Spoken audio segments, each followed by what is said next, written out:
malam, puluhan anggota TNI tiba-tiba mendatangi Mapolres Kota Tarakan dan melakukan penyerangan kepada anggota polisi. Senpi kah bro? Senpi.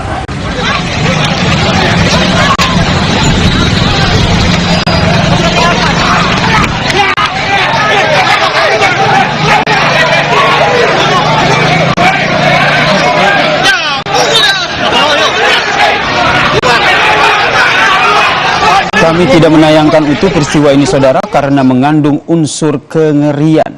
Dari rekaman CCTV memperlihatkan oknum anggota TNI membawa senjata tajam dan senjata api laras pendek melakukan perusakan fasilitas markas Polres Kota Tarakan.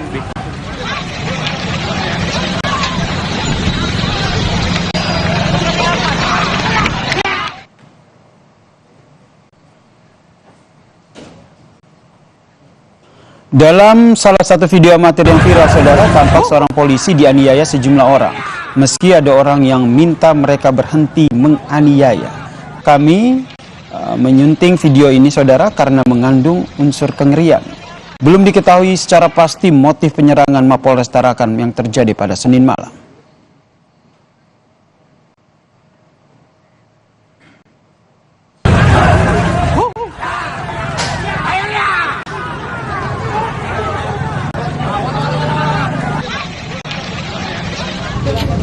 Hasil olah TKP memperlihatkan sejumlah titik mengalami kerusakan, diantaranya kaca ruang Kapolres, pintu penjagaan dan juga dinding kaca ruang SPKT Polres Tarakan yang pecah. Usai kejadian, pelayanan terhadap masyarakat tetap dibuka, bahkan personel dari polisi militer ikut berjaga di lokasi.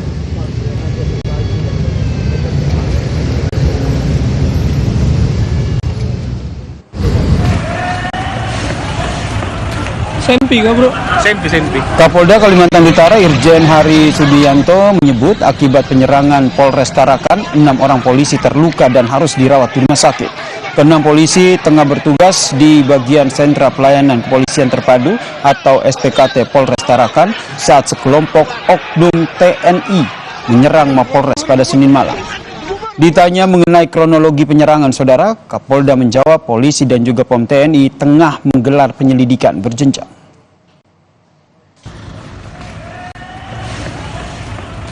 Senpi kah bro? Senpi. Saat ini dari data yang kita peroleh ada 6, tapi semua dalam proses pengobatan. Itu yang bertugas di SPKT apa yang? Ya, semua bertugas di SPKT. Yang jelas hari ini saya dengan Pak Pangdam ingin bersama-sama secara berjenjang menyelesaikan masalah ini secara jalurnya. Terkait kronologi yang beredar di masyarakat itu Pak? Ya, itu kita pastikan nanti setelah hasil penyelidikan selesai ya.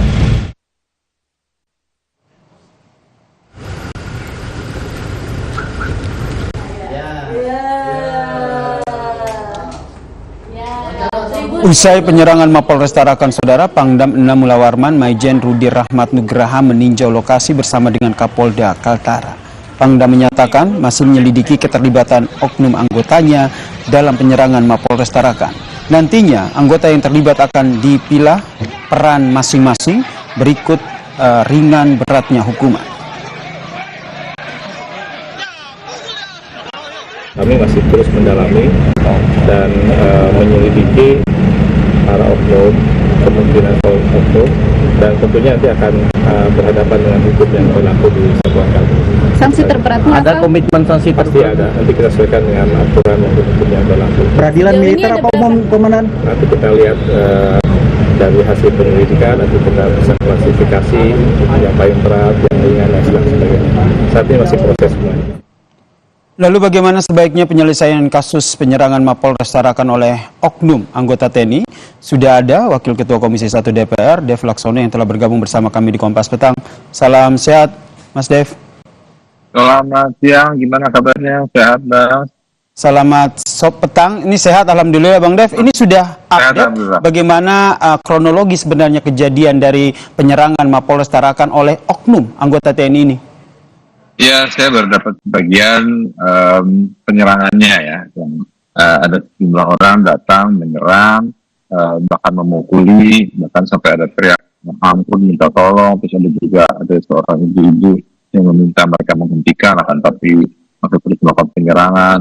Ya, yang pertama sih kita masih bersyukur tidak ada korban jiwa, tapi yang menjadi kendala dan permasalahannya ini kan adalah dua institusi yang berfungsi, yang digaji oleh rakyat dengan uang dari pajak, bertugas untuk menjadi pengayom masyarakat, melindungi masyarakat, akan tapi justru malah bertikai, menyerang dan merusak fasilitas negara.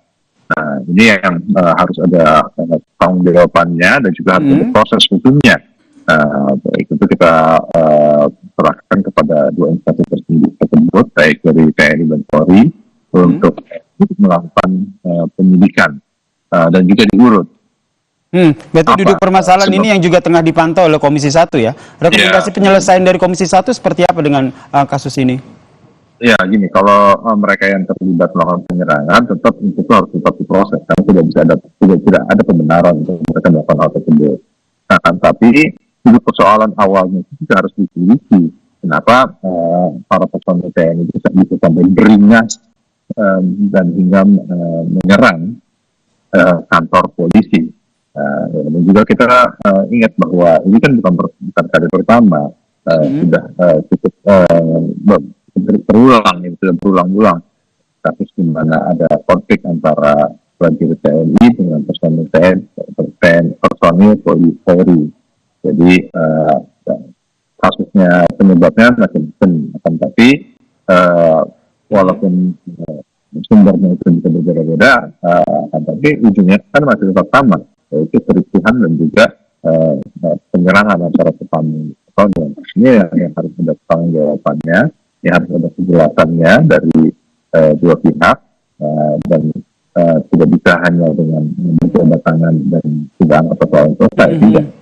Kenapa? Karena ya ini kayak api dalam bekam. Nanti ketika ada masalah baru, timbul lagi, meledak lagi. Jadi ya harus ada inovasi dari kedua instansi, dari pimpinan. Oke, berarti Bang Dev, apapun Kapolri untuk bisa membuka komunikasi sehingga tidak muncul kendala seperti ini. ada penyelidikan yang dilakukan oleh dua pihak ya, seperti yang tadi Anda sebutkan. Tapi kalau kita lihat, berarti ini bisa dikatakan apapun masalahnya, apapun persoalannya, Anda tidak membenarkan penyerangan yang dilakukan hingga melakukan perusakan terhadap Mapolres ini ya? Iya, tidak bisa dijustifikasi penyerangan, pemukulan dilakukan secara umum. Ini yang mempermalukan nama institusi, merusak nama baik mereka sendiri, dan juga membuat situasi mencekam. Nah, kalau misalnya masyarakat melihat dan masyarakat nanti justru akan membuat kebingungan. Lah, kemana lagi kita harus mencari perlindungan kalau dua lembaga yang mesti melindungi kita malah saling bertikai. Oke, ini pengusutannya akan seperti apa? Apa yang didorong oleh Komisi 1? Apakah ada pidana umum atau militer atau seperti apa? Itu bukan ranah kita tentunya. Itu adalah ranahnya daripada instansi tersebut. Pasti harus ada sanksi yang diberikan dan kita akan, tapi ya sebelum sanksi diberikan harus ada prosesnya, proses hukumnya itu seperti apa. Itu kita kembali kepada undang-undang saja. Insiden ini nampaknya tidak sekali seperti tadi Anda sebutkan, beberapa kali pernah kejadian gitu. Apa yang harus dilakukan oleh Panglima dan juga Kapolri sehingga tentu kita berharap ini tidak akan terjadi lagi ke depannya? Ya, tentu kita berharap ini tidak terulang. Tapi ya setiap kali kejadian, saya beberapa kali interview itu mengatakan hal yang sama. Kita berharap ini tidak terjadi terulang. Tapi apa yang terjadi terulang kembali. Ya berarti ada banyak hal persoalan di tingkat bawah yang belum selesai, ya. Ini ada yang bilang katanya karena kericuhan di diskotik lah atau apa ya, apapun itu, itu kan adalah masalah disiplin dan tanggung jawab daripada kedua instansi dan juga personelnya untuk menertibkan dan mendidik, membimbing para anggotanya, para personelnya untuk selalu taat dan patuh pada aturan dan jangan sampai main hakim sendiri. Baik, apapun alasannya, tindakan kekerasan, penyerangan ini yang tidak dibenarkan ya. Ya. Kita harus sama loh. Ini bahwa TNI Polri harus sama bahwa kita ini adalah sahabat, kita ini satu kesatuan. Kita ini bertugas untuk melayani masyarakat, melindungi masyarakat, bukan menciptakan situasi yang mencekam hingga membahayakan diri sendiri dan masyarakat. Ada rencana nih Komisi 1 DPR mungkin memanggil pihak polisi ataupun TNI untuk lebih mendalami kasus ini, atau mungkin langsung ke daerah Tarakan untuk mengecek bagaimana kondisi atau kronologis. Ya, nanti kita ini kan perjanjian kita baru dapat infonya ini waktu ya berjalan dan juga perkembangan kasus. Kita lihat sejauh mana dan juga seberapa besar kebutuhan untuk kita menghadiri langsung ke sana.